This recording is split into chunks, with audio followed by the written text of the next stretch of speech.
Hello there, and welcome to Existential Octopus Studios again. I wanted to do a video just because I've been very busy with traveling, contemporary art related travel, down to LA and back for most of last month. Didn't have any time to do videos, and I wanted to just do a clearinghouse on developments, interesting things. I'm working on my next music video. Hope to have it out on Friday. It is Odyssey themed, and timing it with the release of Nolan's The Odyssey. I'm very interested in it. It's one of my favorite stories. I know I'm not going to be happy about it.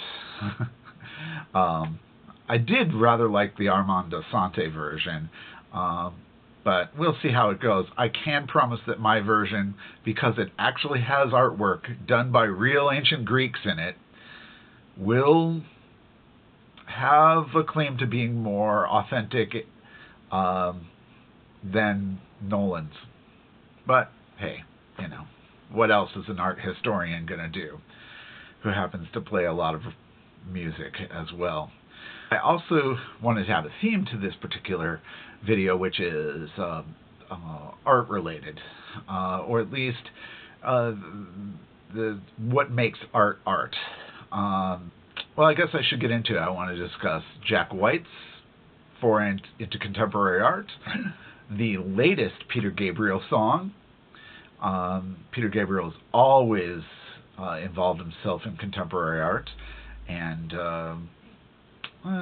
for that reason, I guess he influenced my interest in contemporary art. And if you don't know, I'm influential, I guess, art critic here in the Pacific Northwest. I also wanted to discuss Devin Townsend's latest album. We have somebody who's, undertaken a many year project. My album that I released last year took about 3.5 years of work after I realized I was working on an album to then finish. And I guess I want to discuss that directly. He's got a lot of music videos and stuff. It's really conceived as an entire opera project. I like that. It's very ambitious. How did it go? Well, Devin Townsend's an interesting artist. He came to my attention when he collaborated with Steve Vai on a project that I didn't particularly like. And part of it is I don't like Steve Vai's current production ideas, and I'm not wild about Devin Townsend's either. I think he's been called Metal Enya occasionally, and maybe that's my problem with him too. Just veiling too much of this stuff with a lot of reverb, a lot of ambience. He has a gorgeous, really interesting voice, and you can hear it on the Moth project. Really comes through in the Home at Night song, where he does this quasi-ridiculous opera of what happens at home when he just gets to stay home at night, and it takes on this immense grandiosity. But there's something about that is really worthy and important to discuss. In fact, that is the main theme of the Odyssey, is like the appreciation and what makes home home. Interesting. The rest of the album, it hasn't really grown on me. I think there isn't it's too slickly produced, and there's just too much sheen and ambient effects on everything. The Metal Enya thing is very much a real tag. Another thing I want to discuss is guitar legend Steve Morse. He was a post got put recently with this engineer who does this Prism software, which is a form of AI which rescued some live tracks for them. Interesting. The discussion is really worth checking out. Everybody should check it out because it gets down to authorship. Now, instead of being AI generated, what it was doing, AI was reproducing lost audio, where you have fallout sometimes when you're recording live. You have one chance to get it, and if it doesn't go well, you're in trouble. And apparently they were in trouble.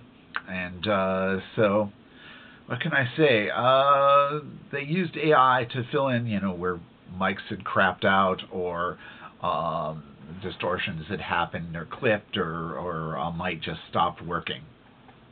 And it filled it in seamlessly, to the point where Steve Morse himself couldn't tell where things had been fixed and where they hadn't. There's something to that, and that is a tremendous tool. Partially because, back in the old days, all sorts of bands have done live albums over time. Rush has done it. And I want to talk about Rush too. Well, the news on them is they are back touring again. Geddy's back doing his thing. He can sing again, and great. Also think the band has really come together. Just before he had his needed to give his voice a rest, I had seen some clips of shows in Fort Worth, and they really gelled a lot more. I'm glad I didn't see them in Los Angeles when I was there, because I think I would have been a little disappointed. But I think they've really gelled. The stuff with like the camera eye and whatnot. Anyways, getting back to the subject of Steve Morse and replicating, a lot of bands, when they would do live albums, they would have points where audio just needed to be fixed. So instead of fixing it with new performance or coming into the studio and plugging it in, they're just asking AI to replicate what the notes should have been from maybe a mic that had died or whatnot. That's an incredible, valuable thing, and it can resuscitate a performance. And if it's so, seamless, I do think that there really needs to be some sort of 100% organic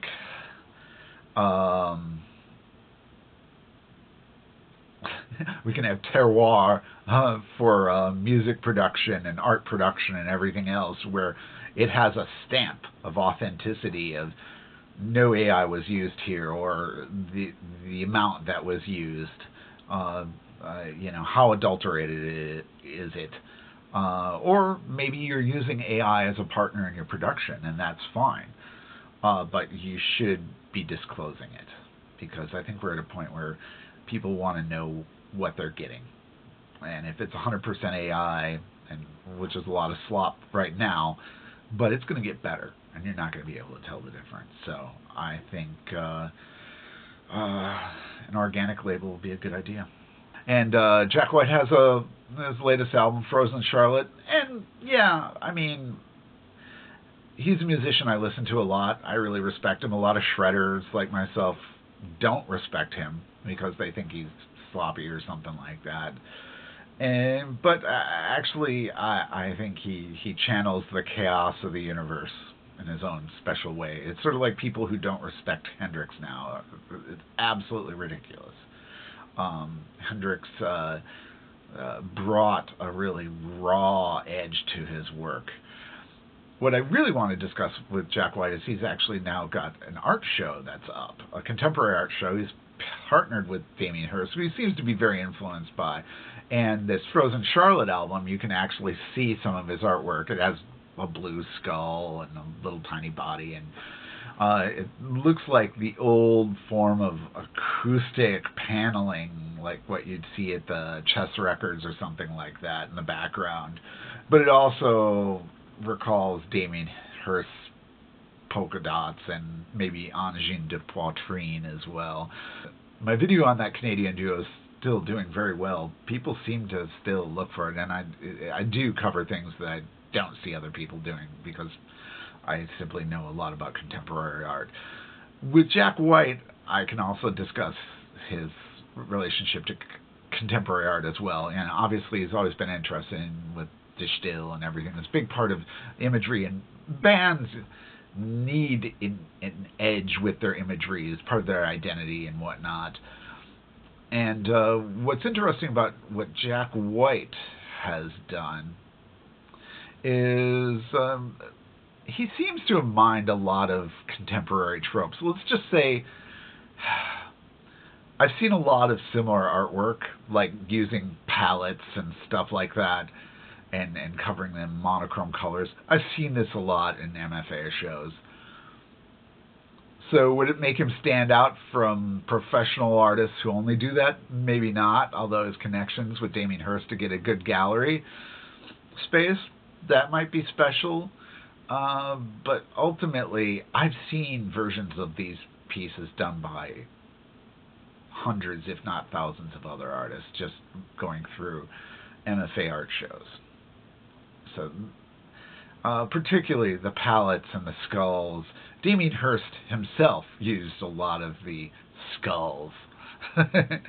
And it's been done an awful lot. You really have a tough time finding new territory if you're going in that direction. And it's been described as hardware art a little bit. And well, yeah, that was done by Jim Dine a long, long time ago.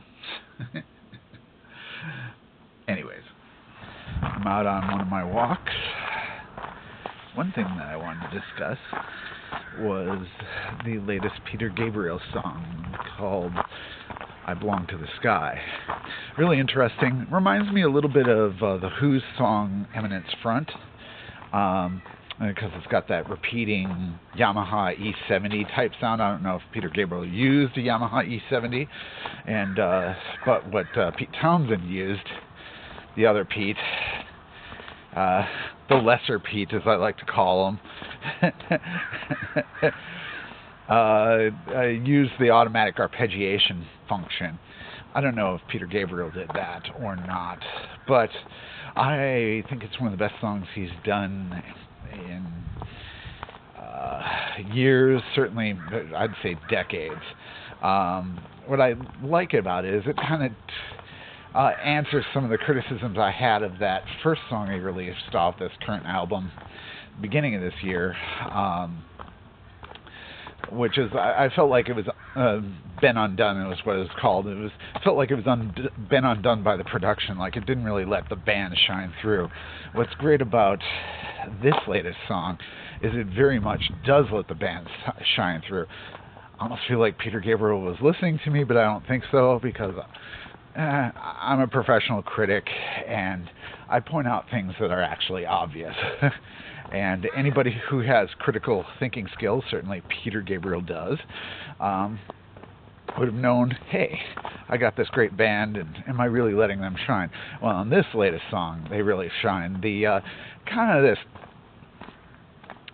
transient counterpoint that's got these fast transients that are in the music, both pan left and right between these triplet figures that the guitarists are doing. It's related to a lot of African guitar things I've heard over the years.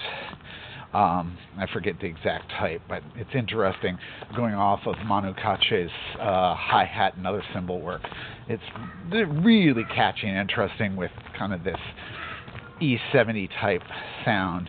I Belong to the Sky is the name of the song, and what it feels like it's working on a theme of idealism and actualization of, well, what would you like the world to be and how do you manifest that? And Peter Gabriel spoke a little bit about that in his own way. I love the fact that he lets it ride out. It's like over 7 minutes long. I like hearing the interplay between a great band, David Rhodes and the other guitarist, and Manu Katche in particular is just such an incredible talent. I borrow lots of things from him all the time as a drummer. I'm still developing as a drummer, but I've developed quite a bit, and I do interesting stuff, but I'm not, let's put it this way, if I'm playing with musicians of that caliber, and I have, I would only play my guitar. very confident in my abilities as a guitarist. What I like about the song is it's got this sort of animated feel. I don't think there's enough of that. I think I've missed that in Peter Gabriel's music. Manu Katche's work sort of recalls a little bit of the hi-hat work that Stuart Copeland did on Red Rain. And that's always, and Stuart Copeland very much influenced Manu Katche, totally. And that's fine, because Stuart's probably the most influential musician alive today. And I'm talking any kind of music. He's so overhauled the way people approach the drum kit. I mean, but getting back to Peter Gabriel, I really enjoy this song. And I want to hear the rest of the album. It's turning out to be much better than this I.O. thing that he did, the previous, this output-input. Almost like Peter Gabriel's sort of, and apparently it's one of his favorite songs he's done over the years, but it hadn't really finished it, and it just sort of all came together finally, and it had different lyrics and stuff in the past. I like that sort of thing. I like that iterative, sort of digestive process that Peter Gabriel undergoes. And he also has interesting artwork by a contemporary artist who does installations of kind of water vapor that looks like a cloud inside a gallery. So it's sort of taking something that belongs in the sky, brings it into the room with you, which is an interesting idea. Peter Gabriel's always engaged in contemporary artwork and whatnot, and it's something I've always appreciated about him. Matter of fact, I find that there shouldn't be so much separation between the different disciplines. I'm very much in the contemporary art world, and I make some very artistic music, let's call it that. Certainly challenging music, not like the pop stuff that Peter Gabriel does. Still, it's a little clean for what I would prefer from Peter Gabriel, but you know, ever since the So album, he's not going back to that sort of raw or discovery mode.